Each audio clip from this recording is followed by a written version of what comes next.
নমস্কার, নিত্যাভিনয়ম চ্যানেলটিতে আপনাদের সকলকে স্বাগত জানাচ্ছি। নিশ্চয়ই সকলে ভালো আছেন আর দেখে নিশ্চয়ই বুঝতে পেরেছেন এটা আমার নতুন নাচের ঘর। অনেক দিনের শখ ছিল নিজের একটা নাচের ঘর হবে, যেটা আর অন্য কোনো কাজে ব্যবহার হবে না। তো যাই হোক, সেই সুযোগ এতদিন পরে এসছে। এটা ভেবেও বেশ মনটা খুশিতে ভরে উঠছে। ওপরটা টিন দিয়েছি, কেননা প্রচুর টাকার ব্যাপার ঢালাই করে ঘর কমপ্লিট করা।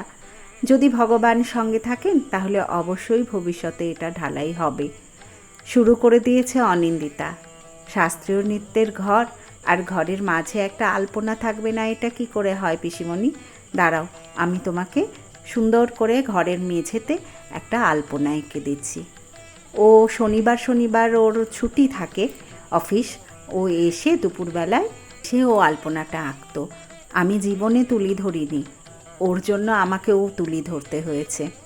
শুধু আমাকে কেন, আমার যা বাচ্চারা পর্যন্ত ওকে প্রচুর হেল্প করতো এই আলপনাটার পেছনে। পুরো 3 সপ্তাহ কিছু কিছু সময় দিয়ে ও আলপনাটা কমপ্লিট করেছিল। তোকে ধন্যবাদ জানিয়ে ছোট করব না, কেননা তুই অনেক কিছুতেই আমাকে হেল্প করেছিস, অনেক ব্যাপারে। আর সেইগুলো নিয়ে তোকে ধন্যবাদ জানালে প্রচুর ধন্যবাদ হয়ে যাবে, তাই ধন্যবাদটা অফ থাক, শুধু ভালোবাসা থাক। ঘরটায় জানেন রঙটাও হয়ে গেল। রং করার পরে মনে হলো যে আগে রংটা করলে ভালো হতো। আর আমাদের এই প্রবীরকে দেখছেন, প্রবীর সব কাজ করতে পারে, পাখাটা পর্যন্ত রেডি করে যাচ্ছে, পাখাটা টাঙিয়ে দেবে, শুধু কারেন্টের কাজটা আমার দেওর করবে। এখন পর্দা টাঙানোর পালা। একদিকে পর্দা টাঙিয়ে রাখা হয়েছে, পর্দাটা টাঙানো হয়ে গেলে মোটামুটি লাইটগুলো টাঙিয়ে দেবে, আর লাইট টাঙানো হয়ে গেলেই ঘর কমপ্লিট। কিন্তু কমপ্লিট বললে কি আর কমপ্লিট হয়? সায়ন, নরও এরা এসে বলল, কাকিমা মেঝেটা রং করে দাও। আমি বললাম ঠিক আছে, তোরা নিয়ে আয়, যেমনি বলা অমনি কাজ। ওরাও কালো রং নিয়ে চলে এলো, মেঝে রং করতে শুরু করলো। কিন্তু এখন সমস্যা হয়ে দাঁড়ালো, পর্দা যেদিকে টাঙানো হয়েছে সেদিক থেকে আলো ভেতর দিকে ঠিকরে পড়ছে। ওই জন্য ডিসিশান নেওয়া হলো পর্দাগুলো উল্টো দিকে লাগানো হবে। সেটা পরে, আগে ঘর রং করে নেওয়া হোক।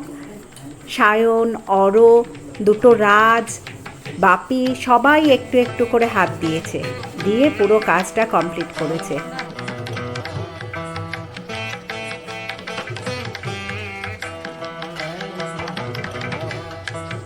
আলপনার চারিদিকে যে সূক্ষ্ম কাজ, সেটা কিন্তু অরো খুব আস্তে আস্তে ধৈর্য ধরে করেছে। এটাও আমাদের পক্ষে সম্ভবই ছিল না, একমাত্র শিল্পী মন না হলে এটা করা যায় না। পরবর্তী ধাপের কাজ শুরু হয়ে গেল, পর্দার দিক পরিবর্তন।